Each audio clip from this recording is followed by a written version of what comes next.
चलिए आज दुनिया की कुछ सबसे शानदार लेकिन उतनी ही रहस्यमयी जगहों के सफर पे निकलते हैं।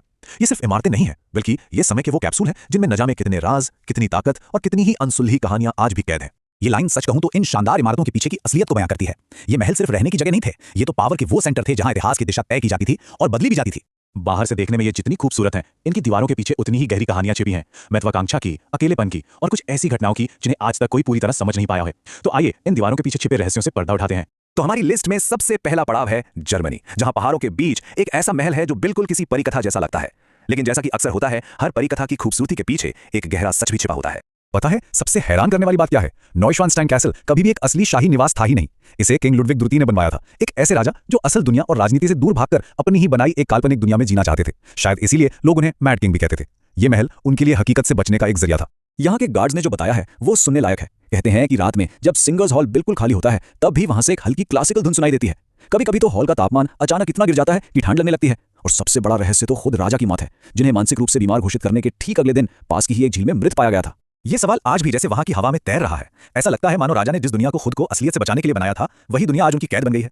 तो जर्मनी के अकेलेपन से निकलकर अब हम चलते हैं चीन, एक ऐसी जगह पर जिसका नाम ही उसकी कहानी बताने के लिए काफी है, द फॉरबिडन सिटी। ये सिर्फ एक महल नहीं था, ये तो एक शहर के अंदर बसा हुआ पूरा शहर था, जो 500 सालों तक बाकी दुनिया की नजरों से ओझल रहा। नाम से ही अंदाजा लग जाता है ना, है ना? फॉरबिडन मतलब यहाँ आना मना था, और मना भी ऐसा वैसा नहीं। सम्राट की इजाजत के बिना किसी भी आम इंसान का अंदर जाना सीधे सीधे मौत को दावत देना था। बस इसी एक नियम ने इस जगह को रहस्य और डर के एक ऐसे पर्दे में लपेट दिया जो आज तक नहीं हटाए। जरा सोचिए, 9000 से भी ज्यादा कमरे, और हर कमरे के पीछे कोई कहानी, कोई साजिश या फिर कोई ऐसा राज है जो कभी बाहर नहीं आया। ये एक ऐसी भूल भुलैया है जहां आज भी इतिहास कहीं खोया हुआ सा लगता है। दिन में तो ये जगह अपनी सुनहरी छतों और लाल दीवारों के साथ किसी जन्नत से कम नहीं लगती, लेकिन जैसे ही सूरज ढलता है, इस जगह का पूरा माहौल ही बदल जाता है।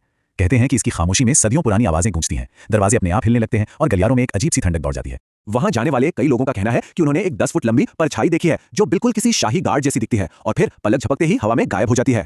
कुछ हॉल से तो पुराने जमाने का संगीत भी सुनाई देता है, लेकिन जब दरवाजे खोलो तो अंदर घना सन्नाटा पसरा होता है।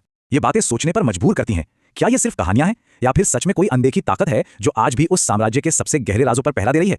हमारा ये सफर अब हमें ले आया है दक्षिण भारत, एक ऐसे महल में जहां चंदन की भीनी भीनी खुशबू के साथ साथ सदियों पुराने राज भी हवा में खुले हुए हैं। यह है मैसूर पैलेस। मैसूर पैलेस की एक बहुत अजीब बात है, यहाँ का माहौल दिन और रात में बिल्कुल अलग होता है। दिन के वक्त ये रोशनी और लोगों से भरा एक उत्सव जैसा लगता है, लेकिन रात होते ही यही महल एक खामोश दैत्य में बदल जाता है, जहाँ ऐसा महसूस होता है जैसे हर दीवार कुछ कहना चाहती है। देखिए, इस महल का इतिहास ना बहुत गहरा और उलझा हुआ है। ऐसा माना जाता है कि वोडिया राजा अपनी सत्ता को बनाए रखने के लिए महल के अंदर छिपे हुए कमरों में गुप्त अनुष्ठान किया करते थे।